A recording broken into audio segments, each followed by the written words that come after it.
Extremism है ये बांग्लादेश में आ रहा है। तबलीगी जमात, जमात इस्लामी और ये तमाम इंडियन, नॉर्थ इंडियन बेस्ड जो लोग हैं, और इसमें आप पाकिस्तान का हाथ अलग नहीं रख सकते। ये पुराना 10 ट्रक केस एक जमाने का था, वो उसको फॉलो करिए। ये शरारत की जा रही है दो वजह से कि हिंदुस्तान और बांग्लादेश के बीच में जो ताल्लुकात हैं, एक तो वो खराब हो। ये जो बात है कि किसी हिंदू को पनाह हिंदुस्तान में मिलनी चाहिए, मैं 100% अग्री करता हूँ सीए बिल्कुल। से, क्योंकि मसला दूर की बात का नहीं है। आज आप सोचिए कि मेरी एक फैमिली है, वो यहाँ बैठी हुई है और उनको कहा जाता है कि निकल जाएं कनाडा से सारे लोग जो ईसाई नहीं है, तो मुझे कहीं तो जाना पड़ेगा ना, या मैं मर जाऊं। तो जो हिंदू पाकिस्तान में है या बांग्लादेश में है, वो अंदर के जो बहस है उसको अलग रख के, उनका बुनियादी हक है कि वो भारत में, हिंदुस्तान में उनको जगह मिले।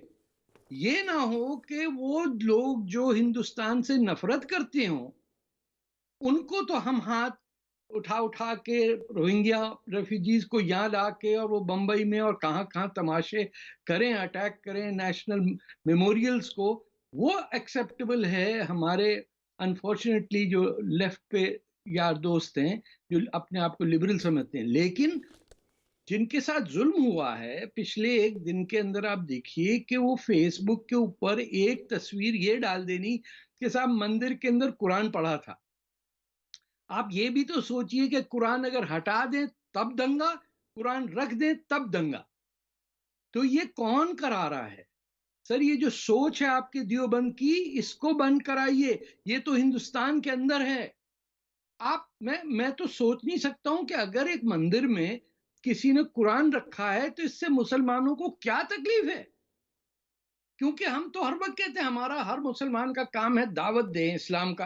अरे जिसने भी कुरान वहां रखा मंदिर के अंदर जाके, दूसरे कैसे किसी हिंदू को मारने पे तैयार हो गया बा तीन कि तीन मार वहां दिए। क्यों रखा? और आप जुल्म तो देखिए कि नाम ना रखे तो मारे जाएंगे, रखें तो मारे जाएंगे। तारिक फतेह ये साहब, मैं इसमें इनको ना, एक लाइन इसमें में कहना चाहता हूं, अमन जी, मैं आ एक रहा हूँ, लाइन, बादल जी आ रहा हूँ, रुकिए आप, एक रुकिए एक मिनट, लाइन, रुकिए, एक एक एक करके बोलेंगे। संगीत रागी का कमेंट लेना जरूरी है, संगीत रागी पहले बोलेंगे। लेकिन तारिक फतेह साहब, आपने जो कहा ना, दिक्कत इस चीज को लेकर है कि ब्लैक लाइव्स मैटर भी होता है, दुनिया में गुस्सा होता है, क्या हो गया, बुरा हाल हो गया। माइनॉरिटी राइट्स की बात की जाती है दुनिया में, अल्पसंख्यक अधिकार, मानवाधिकार, यहां तो कोई बोलता ही नहीं है। यहां तो कत्लेआम हो रहा है, कराची से लेकर काबुल और ढाका तक, यहां तो कोई बोलता ही नहीं है। मतलब मानवाधिकार चैंपियंस कह लीजिए, जो गैंग है, कोई चुप्पी, साइलेंस, नहीं बोल सकते। वो हिंदू उसकी मरने के लिए वजह थोड़ी है। ना है भाई। नहीं नहीं, इसकी वजह है फिर कि संगीत रागिया बोलिएगा। आपने, आपको 70 साल में ये समझा दिया गया कि हिंदू होना ही गलत बात है।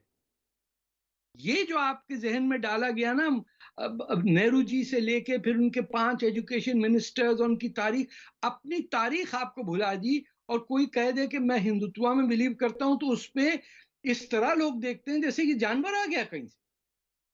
भाई अगर हिंदुस्तान में हिंदुत्व नहीं है तो वो कहां जाके तुर्की में होगा? और हिंदू राष्ट्र को तो तुर्की गाली समझी बदमाशी जाती कर है, सकता? हिंदू राष्ट्र को तो गाली समझा जाता है यहाँ पर। 100 करोड़ अरे हिंदू, हिंदू राष्ट्र की सावर, बात कर दे तो कम्युनल हो जाता है आदमी, हम तो डिफेंसिव हो जाते हैं भैया यहाँ पर। हिंदुस्तान में नहीं होगा तो कहां होगा? एक ही तो मुल्क बचा है जहां हिंदू रह सकता है। तो संगीत रागी, क्या तकलीफ है भाई? संगीत हम रागी, थोड़ी कह रहे हैं आपको कि यमन को बनाया। इनको, इन हिंदू भाइयों को मरने के लिए तो नहीं छोड़ा जा सकता ना। हम सेकुलरिज्म के चक्कर में, मैं तो तल्ख बोलता हूं भाई, सेकुलरिज्म के चक्कर में ना, हमारे हमारे दिल ये से फर्जी दुख की बात है। गंगा जमनी और इस सब के चक्कर में हम हिंदू भाइयों को मरने के लिए छोड़ दें वहां पर कि हम सेकुलर हैं। हम कैसे बसा दें उनको? अमन जी, अमन जी, एक और दंगा हो जाएगा दिल्ली में, एंटी सीए।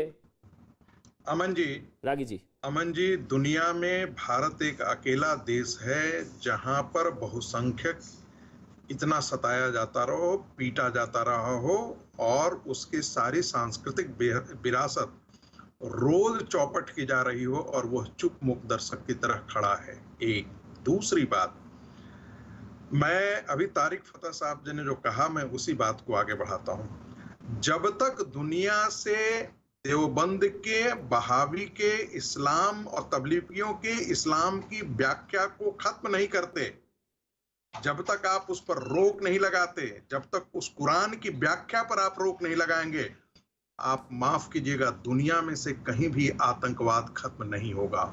ये आतंकवाद की जड़े आसमानी किताब है।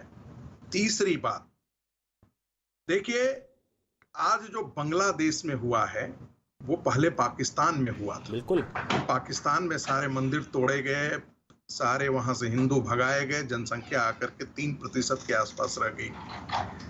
आज बांग्लादेश में हो रहा है, और माफ कीजिएगा, पश्चिम बंगाल के हिंदुओं को भी आज से 30 साल बाद यही दुर्दशा देखनी होगी। उत्तर प्रदेश, पश्चिमी उत्तर प्रदेश के हिंदुओं को भी यही दुर्दशा देखनी पड़ेगी। जब जब इस्लाम, जैसे जैसे इस्लाम के मानने वाले, देवबंदी कट्टर इस्लाम के मानने वालों की जनसंख्या इस देश में बढ़ेगी, मैं बहुत इस बात को गंभीरता से कह